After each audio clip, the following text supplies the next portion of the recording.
Vale, vamos a desgranar esto porque quiero empezar planteando una paradoja criminal que sinceramente parece desafiar cualquier tipo de lógica básica. A ver, dispara. Pues imagínate la escena. Un grupo de personas entra por su propio pie en una comisaría. Se sientan frente a los inspectores y confiesan con todo lujo de detalles haber cometido un asesinato brutal. Una confesión completa, vamos. Exacto, completa. Es que además entregan el arma homicida. Luego la policía va a la escena del crimen, encuentran sangre, recuperan objetos personales de la víctima que los acusados llevaban en los bolsillos. O sea, blanco y en botella. Todo cuadra a la perfección. Claro, el caso soñado por cualquier investigador. Pues sí, y sin embargo, después de todo esto, la justicia firma unos papeles y los deja salir por la puerta principal, en libertad absoluta y sin cargos. Ya. Visto desde fuera, es que parece el típico error de guión de una novela negra barata, ¿verdad? Totalmente, me vuela la cabeza. Pero, claro, lo que vamos a analizar en este análisis a fondo es un cortocircuito monumental y muy real en la historia de la justicia. Eso es. Es ese instante preciso en el que las reglas estrictas de un sistema legal colisionan de frente, a 200 por hora, contra el más puro sentido común. Y para comprender cómo demonios es posible que el sistema permita algo tan incomprensible, tenemos que irnos a los documentos de un caso de Buenos Aires en mayo de 1953. Fíjate, los años 50. Sí. La víctima se llamaba Domingo Occhiuto, un constructor italiano al que le iban muy bien las cosas y que desaparece literalmente de la faz de la Tierra justo unos días antes de tomar un barco hacia Europa. Es un escenario fascinante. Y bueno, la misión de nuestra inversión de hoy no es solo relatar una historia macabra de venganza, que lo es, sino entender el impacto real de todo esto. Exacto, ver las consecuencias. Eso es. Vamos a explorar cómo este suceso tan oscuro forzó a la maquinaria judicial de la época a replantearse uno de sus conceptos más sagrados e intocables, que es el famoso cuerpo del delito. Porque entiendo que el caso de Occhiuto es la demostración empírica de una falla sistémica brutal. Tenemos expedientes llenos de pruebas y confesiones, pero chocan contra un muro legal. Un muro construido por el miedo, sí. Un sistema penal que estaba tan aterrorizado de cometer un error irreparable que paradójicamente acabó construyendo un escudo protector para unos asesinos confesos. Bueno, pues vamos a empezar por el principio de todo este enredo, porque nadie organiza un asesinato múltiple por un simple desencuentro en la calle, no. Desde luego que no. Hay que entender quién era este hombre y qué dinámica emocional había detrás. A ver, cuenta.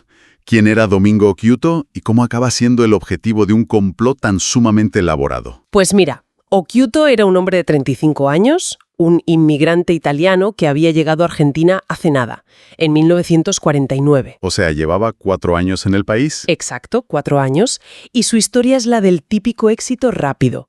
Amasa una fortuna considerable en un tiempo récord, se hace socio de un taller mecánico importante en la calle Cuenca. Vale, económicamente estaba en la cima. Sí, le iba genial, invertía en construcción, tenía dinero, y desde esa posición tan cómoda decide que es el momento de comprar un pasaje en el vapor Bretaño para volver a Italia. Quería ver a su familia, supongo. En teoría, sí. Quería visitar a su padre, que estaba enfermo, y reencontrarse con su esposa legítima, a la que había dejado en Europa. Un momento, espera. Reencontrarse con su esposa. Eso de legítima me dice que la vida que había construido en Buenos Aires no era solo de negocios y talleres mecánicos, ¿verdad? Ah, claro, ahí está la clave. Mientras le iba tan bien en los negocios, su vida personal se había convertido en una tela de araña tóxica a más no poder. Madre mía, ya me imagino por dónde van los tiros. Occhiuto mantenía una relación sentimental con una chica muy joven, de 16 años. Uf, vale. Pero es que, al mismo tiempo, mantenía un romance paralelo con la madre de esta chica, una mujer llamada María Liberto Artuso. Ostras. O sea, madre e hija a la vez. Menudo cacao. Así que ese viaje a Italia no era solo por piedad filial o vacaciones. Era una huida en toda regla. Totalmente. Él quería escapar de la red emocional que él mismo había creado con esa madre y esa hija. Y ese abandono inminente es el detonante psicológico de todo el crimen. Claro, el rechazo. Sí, pero si analizamos el perfil de Artuso en los informes, vemos que no es un simple corazón roto. Es una humillación narcisista absoluta. Occhiuto la engañaba con su propia hija y encima la iba a descartar para volver a su vida respetable en Europa. La estaba dejando tirada después de haber destrozado a su familia, básicamente. Entiendo que eso genera un rencor, un odio visceral. un desprecio que genera la necesidad de aniquilación total. Para ella, la única forma de curar esa herida no era solo matarlo, era borrar su existencia. Pero lo fuerte es que ella no coge un cuchillo en un ataque de celos y acaba con él. Leyendo los documentos ves una planificación fría, o sea, casi empresarial. Ella no se ensucia las manos, no. No, Artuso externaliza el asesinato, por decirlo así. Contrata a un jornalero de 50 años, Carmelo Cagliotti. Que curiosamente ya le tenía ganas a Occhiuto por unos problemas laborales. Exacto, se juntan el hambre con las ganas de comer. Y luego Cagliotti, para ir sobre seguro, recluta a otros dos, a Ruperto II Gamboa Morales y a Vicente Calabró. A Calabró simplemente le prometen dinero y entra en el juego. De repente, el despecho de una mujer financia a una banda de 4 personas. Es de locos. Pero a ver, hay algo en la ejecución de este plan que me parece muy perturbador. No es el típico crimen donde lo matan y lo tiran al Río de la Plata. No, para nada. Tienen un plan muchísimo más oscuro. Es que yo lo veo casi como una cadena de montaje industrial, pero a la inversa. O sea, en lugar de fabricar un producto, su objetivo era la desintegración absoluta de la materia. ¿Cómo logran borrar a un ser humano así en pleno Buenos Aires? Pues usando el propio entorno de la víctima. Lo engañan para que vaya al taller mecánico de la calle Cuenca, del que era socio. Su propio terreno. Sí. Y allí, mientras Occhiuto está distraído hablando, Gamboa Morales se acerca por la espalda y le da un golpe brutal con una cachiporra de hierro. Lo matan a golpes. Un asesinato brutal, pero hasta ahí, digamos, convencional. Exacto. La verdadera anomalía criminológica viene en el poscrimen. Cogen el cadáver, lo arrastran al fondo del taller y lo meten en un tambor metálico enorme. Un bidón de esos de calentar potaza, ¿no? Sí, un recipiente químico. Lo ponen sobre brasas y mantienen el fuego a tope durante horas para cremar el cuerpo. Pero Artuso y su equipo sabían que un fuego de taller no es un crematorio moderno. Claro, no alcanza la temperatura suficiente. Siempre quedan huesos. Eso es. Así que para rematar la faena sacan los restos óseos carbonizados, los llevan a la fragua del propio taller y los machacan mecánicamente. Madre mía. Los trituran hasta reducirlos literalmente a polvo y cenizas. Es espeluznante. Lo pulverizan. Y luego, el deshacerse de ese polvo es la cosa más mundana y macabra a la vez. Van tirando puñaditos de ceniza a los cubos de la basura municipal durante días. El Servicio de Limpieza de Buenos Aires dispersó a Domingo Occhiuto por los vertederos sin tener ni idea. Lo desintegraron por completo. Y este detalle de la destrucción física es vital. Artuso no solo quería venganza emocional, quería el control absoluto borrándolo del mapa. Y además, creían haber dado con el crimen perfecto. El famoso mito, ¿no? Sin cuerpo no hay delito. Exactamente. Estaban convencidos de que, al no haber cadáver, la justicia jamás podría probar absolutamente nada. Vale, consiguen su objetivo físico, lo borran. Pero si no hay escena del crimen y él supuestamente se iba a Italia, ¿cómo narices empieza la policía a sospechar de algo? Pues porque Occhiuto no llega a subirse al barco. Sus socios y amigos son los que dan la voz de alarma. Saben que sus maletas están en la pensión y el pasaje está pagado. ¿Y la policía al principio qué piensa? ¿Que se ha ido en otro barco? Sí, lo tratan como una desaparición de rutina. Empiezan a interrogar al círculo íntimo para reconstruir sus pasos. Y claro, llaman a María Liberto Artuso. Porque planear esto en papel es fácil, pero aguantarle la mirada a un inspector de homicidios es otra historia. Totalmente. Esa frialdad de la línea de montaje inversa desaparece en la ola de interrogatorios. Artuso se pone tan nerviosa y cae en contradicciones tan absurdas que los investigadores cambian el chip de inmediato. Huelen la sangre, digamos. Sí, pasan de buscar a un desaparecido a acorralar a una sospechosa de homicidio. La presión sube y ella simplemente se quiebra y confiesa. Y en cuanto cae ella, caen todos como fichas de dominó. Lo que es increíble de los expedientes es que no son confesiones vagas. Los 4 cuentan lo mismo, con la misma secuencia de los hechos y la disposición exacta de las herramientas del taller. Es que la policía no se queda solo con la palabra. Van al taller de la calle Cuenca y, efectivamente, la escena cuadra al milímetro con lo confesado. Encuentran el bidón, la fragua, la barra de hierro. Y encuentran manchas de sangre humana en la ropa de uno de los sicarios. Pero el golpe de gracia, la prueba reina, es que al registrar a uno de ellos le encuentran en el bolsillo el reloj personal de Domingo Occhiuto. Vale, aquí tenemos que hacer una pausa, porque esto es lo que decíamos al principio y a mí me parece de locos.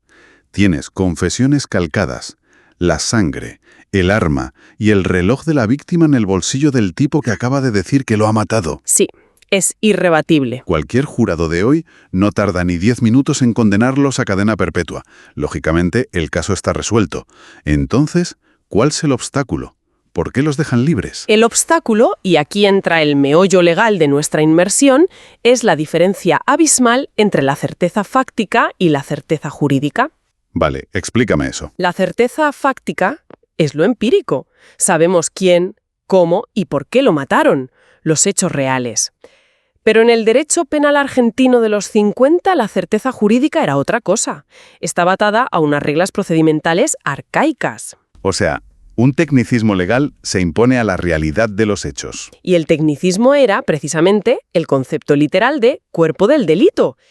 Fíjate que el fiscal, basándose en la sangre y las confesiones, pide la perpetua. Era lo lógico. Evidentemente. ¿Y qué hace el juez?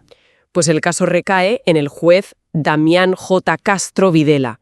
Y este hombre redacta un fallo histórico, con una frase que es para enmarcarla por lo desconcertante. Dice: creo que Occhiuto murió, pero tengo dudas. ¿Cómo que tengo dudas? Pero vamos a ver. Tienes el reloj del muerto encima de tu mesa y a 4 personas explicando cómo lo trituraron. ¿De dónde saca la duda este señor? ¿Había alguna prueba de que el italiano estuviera tomando un café en Roma? Nada, ni una sola prueba de que estuviera vivo. La duda de Castro Videla no era policial, era puramente doctrinal. Él era de una escuela garantista extrema, obsesionada con los errores judiciales del pasado. Ya, el miedo a condenar a un inocente, ¿no? Exacto. Y para justificar absolver a estos 4, el juez se apoya en la historia legal y cita un precedente conocidísimo, el milagro de Campten. Vale, espera. Cuéntame qué es eso del milagro de Campten, porque suena película antigua y no entiendo qué pinta en el Buenos Aires de los años 50. Es un caso real de Inglaterra del año 1660. 1600, o sea, siglo XVII. Sí, imagínate. Resulta que un administrador de fincas llamado William Harrison desaparece. Y su sirviente, presionado por las autoridades, confiesa falsamente que él, junto con su madre y su hermano, han asesinado a su jefe por dinero. Y no había cuerpo tampoco. Ningún cuerpo. Pero con la pura confesión, el tribunal los condena y los ahorcan públicamente a los 3. Déjame adivinar el final. El tal Harrison no estaba muerto. 2 años después de las ejecuciones, William Harrison aparece paseando por el pueblo. Contó una historia loquísima de que lo habían secuestrado, metido en un barco y vendido como esclavo en Turquía. Madre mía, pobre gente. Ahorcaron a 3 inocentes por una confesión bajo presión y sin cadáver. Es una tragedia, desde luego. Una barbaridad que marcó a los juristas durante siglos. Ya, pero, a ver, usar un precedente de la Inglaterra rural del siglo XVII para un crimen en el Buenos Aires moderno, donde hay laboratorios y criminología, no tiene ni pies ni cabeza. En Inglaterra no había manchas de sangre ni el reloj del muerto. Te entiendo. Es muy frustrante. Y los juristas progresistas de la época pensaban igual que tú. Pero para Castro Videla y otros jueces clásicos, aquel error de 1600 había creado un dogma inquebrantable. El famoso sin cuerpo no hay condena. Literalmente. Entendían el corpus delicti de manera física, carne y hueso. El juez argumentaba que si no veía el cadáver en la morgue, existía una posibilidad minúscula de que Occhiuto estuviera vivo en Europa y que los 4 acusados mintieran por algún motivo incomprensible. Es que esa paranoia por no equivocarse les cegó por completo. Literalmente, su miedo a un error teórico les hizo liberar a asesinos reales y peligrosos. Así fue. Ignoró la sangre, el reloj, la confesión y dictó la absolución. María libertó a Artuso y sus sicarios salieron a la calle con 0 consecuencias penales. 0. Absueltos por falta del cuerpo físico del delito. Supongo que el impacto en la sociedad debió ser brutal, ¿no? La gente estaría que trinaba. Fue un terremoto social. La prensa ardía. Imagínate la impotencia de la calle. Ven un crimen motivado por una venganza mezquina, súper cruel, donde los culpables lo admiten todo con descaro. Ya. Y el Estado dice, bueno, como han sido tan buenos destruyendo las pruebas, no podemos hacer nada. Es que es indignante moralmente, pero además veo un riesgo social gigante. Totalmente. ¿Qué riesgo ves tú? Pues que si llevas ese garantismo al límite, estás publicando un manual de instrucciones para asesinos. Le estás diciendo a cualquier criminal, oye, si logras disolver el cuerpo en ácido o quemarlo bien, te damos inmunidad diplomática. Es que es tal cual. Puedes hasta firmar una confesión por escrito que sin cadáver eres intocable. Y esa fue exactamente la advertencia que empezaron a lanzar muchos fiscales después del fallo. El sistema se había acorralado a sí mismo con esta rigidez medieval. Y esa indignación fue el motor que forzó a la doctrina legal a evolucionar. Había que cambiar el concepto de cuerpo del delito urgentemente. Pero ¿cómo se hace eso? Porque no es cambiar una coma en un código penal, es cambiar la filosofía entera de cómo se prueba un asesinato. El cambio, precisamente, fue conceptual. Hasta los años 50 se confundía el delito con el objeto del delito. Lo que estableció la nueva corriente es que el cuerpo del delito no es un cadáver físico, no es una cosa. Entonces, ¿qué es? Es una acción, es el hecho comprobado de que una vida humana ha sido suprimida por otra persona. El cadáver es solo la prueba más obvia de esa acción, pero si no está, la acción criminal sigue existiendo y se puede probar de otras formas. Ah, vale. O sea, es como... A ver si funciona esta analogía. Es la diferencia exacta entre estar casado y tener el certificado de matrimonio impreso en papel. Me gusta por dónde vas, ¿sí? El papel es la prueba física de la unión, pero si se me quema la casa y pierdo el papel, no me divorcio automáticamente. La relación sigue existiendo. Exacto. Y yo puedo demostrar que estoy casado usando fotos de la boda, testigos o una cuenta bancaria conjunta. Pues aquí igual. El cadáver es el certificado de la muerte. Si los asesinos lo queman, el asesinato es un hecho real que se demuestra juntando otras piezas. Has dado en el clavo. Es una analogía perfecta. Al separar la acción criminal del objeto físico, los tribunales abren la puerta a lo que hoy llamamos la prueba indiciaria para los casos de homicidio sin cadáver. La suma de indicios. Eso es. Los jueces ya pueden construir esa certeza jurídica uniendo indicios lógicos. Un solo indicio no vale de mucho, pero si tienes pluralidad... Claro, tienes la sangre, el reloj, las confesiones cruzadas, la ausencia de la víctima, y todo apunta en una sola dirección sin contradecirse. Exacto. Pues ahí el tribunal ya puede dictar una sentencia condenatoria sin necesidad de que haya restos mortales sobre la mesa. Fíjate cómo cambia el panorama legal. Aunque es una lástima que este avance tan lógico costará la impunidad absoluta de Artuso y su pandilla. Pero bueno, dando un salto en el tiempo, supongo que podemos ver cómo esta evolución evitó desastres similares en casos más modernos, ¿no? Pues sí. Para ilustrar bien este contraste, nos podemos ir a la misma Argentina unas décadas después, al año 1993, al caso de Miguel Bru. Me suena el nombre. Era un estudiante, ¿verdad? Sí, un estudiante de periodismo de 23 años. Un caso desgarrador. Miguel fue detenido ilegalmente, lo torturaron y lo asesinaron dentro de una comisaría en la ciudad de La Plata. Terrible. Policías implicados. Sí.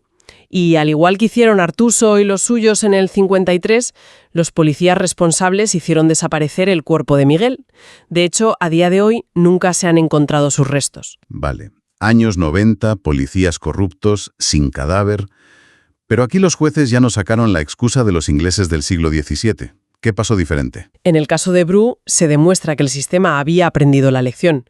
Los policías estaban confiados, creían que sin cadáver estaban salvados, por ese viejo mito. Claro, se creían intocables. Hasta intentaron encubrirlo alterando los libros de guardia de la comisaría para fingir que Miguel nunca pisó el calabozo. Pero con la nueva doctrina ya no necesitaban el cadáver, tenían la prueba indiciaria, cómo tiraron del hilo. El tribunal hizo un trabajo magistral uniendo piezas. Analizaron esos libros de guardia y probaron que la alteración era un intento claro de ocultamiento. Un indicio de culpa fuertísimo. Luego usaron testimonios de otros detenidos que estaban en celdas cercanas y escucharon las torturas, e incluso vieron a Bru en estado agonizante. Y supongo que las coartadas de los policías harían aguas por todas partes. Totalmente contradictorias. Cruzaron todos estos datos empíricos y testimoniales y crearon una red probatoria invencible. Una red lógica tan sólida que la ausencia del cuerpo pasó a ser un detalle secundario. Quedó demostrada la acción criminal. El juez concluyó que todos esos indicios, siendo unívocos y concurrentes, generaban la certeza absoluta del asesinato de Miguel Bru, y no les tembló el pulso para condenar a los principales responsables a prisión perpetua. Madre mía, qué diferencia. De la impunidad a la justicia real sin necesidad de ver un hueso. Fue un hito importantísimo. Demostró que la maquinaria judicial puede evolucionar y abandonar el pensamiento mágico para abrazar el raciocinio moderno. ¿Sabes? Escuchando estos dos casos en perspectiva, es inevitable sentir sentimientos encontrados. Por un lado, Me hierve la sangre pensando en la señora Artuso, que planeó esa locura de quemar a un hombre y le salió de 10, solo porque la ley era paranoica y literal. Es normal sentir esa frustración, sí. Pero, claro, por otro lado, ves el caso de Miguel Bru y te das cuenta de que el derecho penal no es algo estático ni divino. Es una tecnología humana, ¿sabes? Totalmente. Y como tecnología, avanza a base de ensayo y error. Exacto.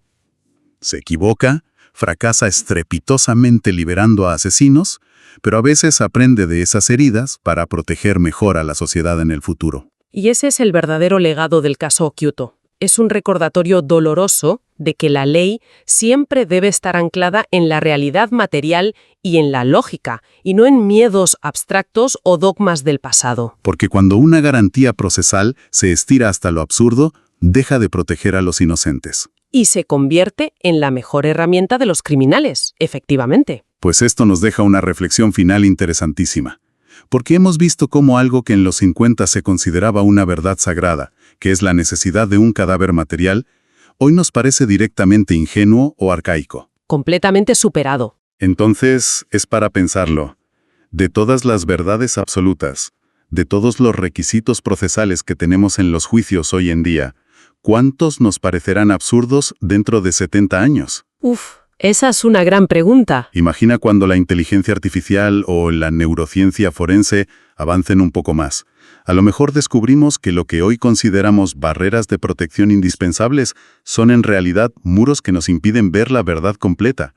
El sistema, al final, tiene que mirar el puzzle entero y no paralizarse solo porque falte una pieza. Ha sido un análisis fascinante, desde luego. Una evolución clave para la justicia moderna. Ha sido increíble analizar todo esto. Gracias por acompañarnos en este análisis a fondo. Nos vemos en el próximo.